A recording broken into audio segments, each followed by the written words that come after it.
Et en intégration régionale, il s'est ouvert ce lundi une rencontre régionale au Sofitel Hôtel Ivoire d'Abidjan. Il s'agit d'une table ronde qui réunit des partenaires techniques et financiers de la stratégie de développement des pôles énergétiques et du programme régional de développement de l'économie numérique et les États membres de l'UEMOA. Une initiative de la Commission de l'Union économique et monétaire ouest-africaine en synergie avec la Banque ouest-africaine de développement. La cérémonie d'ouverture a été présidée par le ministre Robert Begré-Mambé, nous dit Zénab Dosso et Augustin Kra.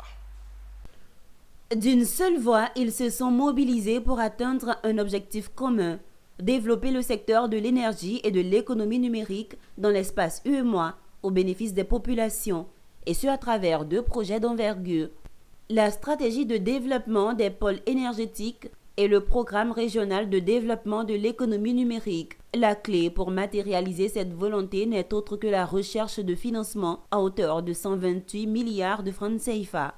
C'est là tout l'intérêt de cette table ronde qui réunit les États membres de l'UEMOA, les partenaires techniques et financiers et autres parties prenantes à Abidjan. Et je crois que pour illustrer avec 2 exemples et ne pas être très long, en faveur des populations, vous voyez ce qui est possible de faire avec l'économie numérique quand les administrations sont digitalisées.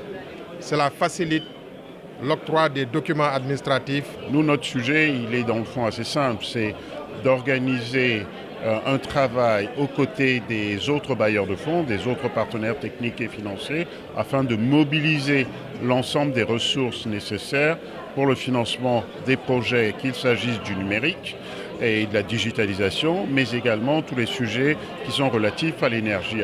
Présent à cette table ronde, le Premier ministre ivoirien Robert Begré-Mambé qui a présidé la cérémonie d'ouverture. Ces projets ne sont donc pas des investissements dans des infrastructures de technologie.